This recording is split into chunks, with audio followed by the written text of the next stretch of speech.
lan ñun dañoo ñëw fi bitim réew pour wut Sénégal ñëpp xam nañ dafa metti dañu waxante dëgg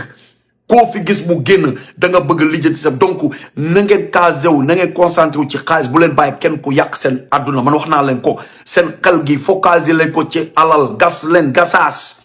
jëm leen a ñafe nga réussir jëm leen dimbale seen bàyyi ak seen ndey jëm leen dimbale ya sax yéen seen bopp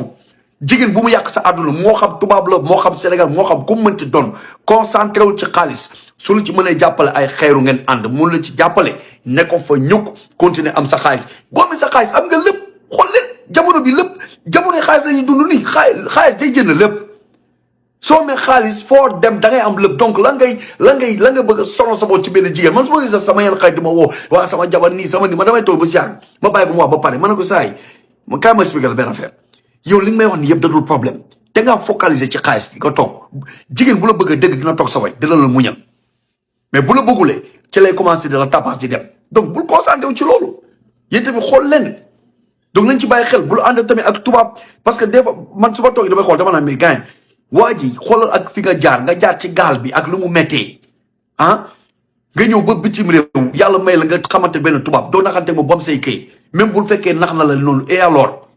ah bàyyi ko mu dem amoo droit di ko rey te loolu dina tax après boo mën sax est-ce que sax duñ ko jox peine de mort wala même bu la joxee les peine de mort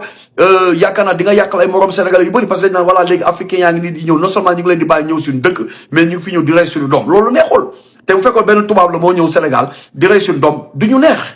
donc nañ ko xoolee noonu dafa am loo xam du suñu aada sénégalais yaa ngi commencé di rey jigéen yi on est trop violent envers les femmes nañu wàññi loolu bu fekkee suñu paa yi ñooñu ko jàngal je sais pas am na ci ay paa yoo xam ne violent woon nañ mais du ñëpp mais violence mësta régler dara musiba rek lay andi donc nañ ci bàyyi xel gëm leen yàlla bu fekkee da ngay jullee da ngay